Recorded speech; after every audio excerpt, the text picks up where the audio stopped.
नमस्कार दोस्तों, एक छोटा सा शब्द है अन्याय, लेकिन अगर आप इसकी सीमा को देखेंगे या इसकी वास्तविकता को पहचानेंगे तो एक ऐसी अवस्था है जो किसी के लिए भी बहुत दिक्कत पैदा कर सकती है। लेकिन आज की डेट में सरकारी नौकरियों की तैयारी करने वाले छात्रों के साथ, चाहे वो किसी भी प्रदेश में रहते हो, चाहे वो उत्तराखंड में रहते हैं, उत्तर प्रदेश में रहते हैं, बिहार में रहते हैं, मध्य प्रदेश में रहते हैं या राजस्थान में रहते हैं, कहीं का भी छात्र, स्पेशली आपका जो अगर मैं बात करूं मध्यम वर्गीय या गरीब परिवारों के छात्र जो इन तैयारियों के बारे में सोच रहे हैं, जो सरकारी नौकरी की तैयारी के बारे में सोच रहे हैं, आज की डेट में उनके साथ अन्याय नहीं, इससे भी शायद ऊपर का ही कुछ हो रहा है। यदि आप ध्यान दें तो अभी हाल फिलहाल में आपका उत्तराखंड में पटवारी का एग्जाम जो है कैंसिल कर दिया गया है। कैंसिल होने का कारण क्या है? कैंसिल होने का कारण है पेपर आउट हो गया था। अब यहां पर यह बात जाननी जरूरी है कि यह पेपर आउट क्यों हो गया था, यह पेपर आउट किसने कर दिया, इसको भुगतेंगे कौन, और यदि उस दिन पेपर वाले दिन इस बात का विरोध करने के लिए छात्र अपना प्रदर्शन करते हैं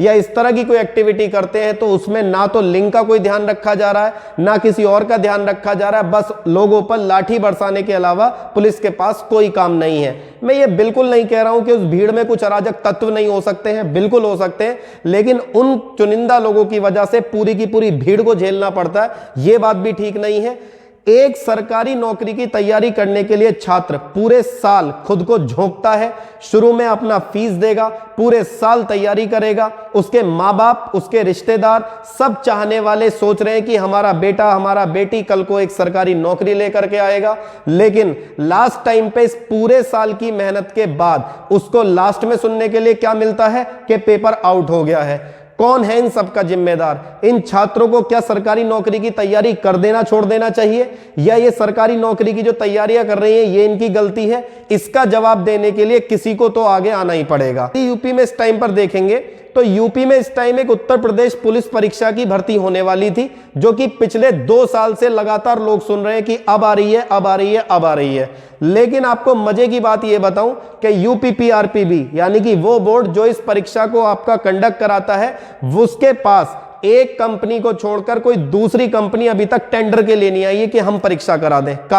कारण ये क्योंकि कंपनियों को भी ये बात पता है कि उत्तर प्रदेश में बैठे कुछ लोग, अब उसमें आपका पॉलिटिकल सपोर्ट है या बड़े बड़े माफिया हैं या जो भी लोग आपके इन्वॉल्व हैं, चाहे मैं कहता हूं कि ऊपरी स्तर पर बैठे हुए इनसे रिलेटेड अधिकारी हैं, वो भी इनमें इन्वॉल्व है, क्योंकि इनके बिना नहीं हो सकता है कुछ भी। अगर देखा जाए तो उनके इस वजह से कंपनियां भी अपने हाथ पीछे खींच रही हैं, क्योंकि उन्हें पता है कि उत्तर प्रदेश में पेपर कराने का मतलब है सीधा सीधा पेपर आउट होगा ही होगा। इसी वजह से आज की डेट में कंपनियां अपना वहां पर टेंडर नहीं भर रही हैं।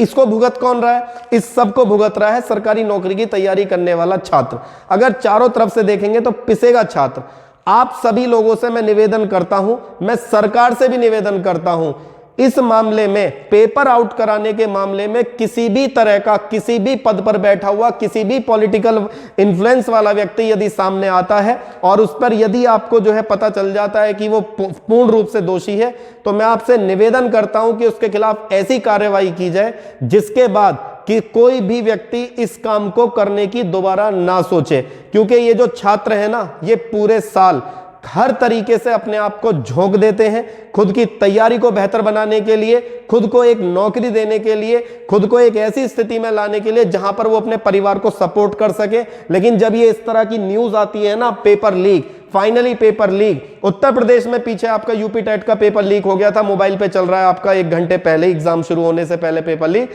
तो इसके लिए सब जिम्मेदार लोगों को कड़ी से कड़ी सजा दी जाए। और ऐसी स्थिति में सरकार का सबसे बड़ा कर्तव्य है, जो भी लोग इसके पीछे हो उनके खिलाफ ऐसी कार्रवाइयां, ऐसे दंड, ऐसी जेल, ऐसी सजा जरूर आपकी निर्धारित हो, जिसके बाद कोई भी दूसरा व्यक्ति इस बारे में बिल्कुल ना सोचे। ये जो आप दृश्य देख रहे हैं ना, ये फोटो नहीं है। इस फोटो के माध्यम से केवल यह समझाने की कोशिश की जा रही है कि वहां पर जो आपके विरोध प्रदर्शन करने वाले छात्र हैं उन पे इस तरह से लाठियां बरसाई जाती हैं। किस लिए? इसलिए क्योंकि विरोध प्रदर्शन ना हो जाए। अरे भाई, जो छात्र इतने लंबे समय से तैयारी कर रहे थे, अपने आप को झोंके हुए थे, वो परीक्षा के दिन अगर आपकी गलतियों की वजह से इस तरह की समस्याएं सामने आती है तो क्या वो अपना विरोध प्रदर्शन भी ना करें? एक काम कर दीजिए, सीधा सीधा इनके हाथ में जहर ला के रख दीजिए और इनसे कहिए कि खाइए और काम खत्म कर लीजिए, हम आपको सरकारी नौकरी नहीं देंगे। सरकारी नौकरी नहीं हो गया, सरकार के लिए एक ऐसी चीज हो गई है कि पता लगेगा पूरे 5 सालों में सरकारी नौकरी की कोई याद नहीं आएगी, लेकिन जिस टाइम आपका जो है चुनाव होने वाले होंगे उससे कुछ दिन पहले इनको सब सरकारी नौकरियों की याद आती है। और मैं इन सभी स्थितियों में मैं केवल एक राज्य की बात नहीं कर रहा हूं, आप यूपी को ले लीजिए, बिहार ले लीजिए, एमपी ले लीजिए, हरियाणा ले लीजिए, राजस्थान ले लीजिए, उत्तराखंड ले लीजिए, कोई भी राज्य इस वक्त ऐसा नहीं है जो इन सारी दिक्कतों से अछूता हो। सभी राज्यों में अगर आप देखेंगे तो ये समस्याएं आपके सामने बार बार आ रही हैं। और तैयारी करने वाले छात्र के लिए जिस दिन ये न्यूज़ सुनने को मिलती है ना, जिस एग्जाम की वो तैयारी कर रहा था वो फाइनली कैंसिल हो गया है, उससे ज्यादा दुख, उससे ज्यादा परेशानी वाला दिन उसके लिए होता नहीं है। पेपर देना केवल पेपर देना नहीं है, जो बच्चे वास्तव में तैयारी करने वाले हैं, अगर आप उनका पहले दिन से स्ट्रगल देखेंगे ना तो बहुत करीब से आप जान पाएंगे। और यदि आप किसी ऐसे स्टूडेंट से जुड़े हुए हैं या खुद आप ऐसे स्टूडेंट हैं, तो जिस दिन आपका फॉर्म भरा जाता है उस दिन फीस पे करने से लेकर एग्जाम सेंटर तक पहुंचने की जो जद्दोजहद है, जो परेशानियां झेलता है आदमी। आज मेरा पेपर हुआ, आज मेरे पेपर का मुझे सेंटर पता चल रहा है कि 300-400 किलोमीटर दूर डाल दिया गया है। अरे मैं किससे जवाबदेही मांगू इस बात की कि मेरा 300 किलोमीटर दूर सेंटर क्यों पड़ा है, लेकिन मुझे जाना पड़ेगा। और मैं आप सभी लोगों से चाहता हूं ये बात कि इस वीडियो को इतना फैलाइए कि ये सारी की सारी आवाजें जितनी भी आप मेरे माध्यम से पहुंचाना चाह रहे हैं ये बहुत आगे तक जाएं और सरकार के कानों में इस बात को जो है हम डाल सके कि इस तरह के जो लोग आपके पेपर आउट कराने में या इस तरह के प्रोसीजर में जुड़े हुए हैं, उन सभी लोगों को सख्त से सख्त आपकी जो है सजा मिले और आगे को ऐसा करने की कोई भी आपका व्यक्ति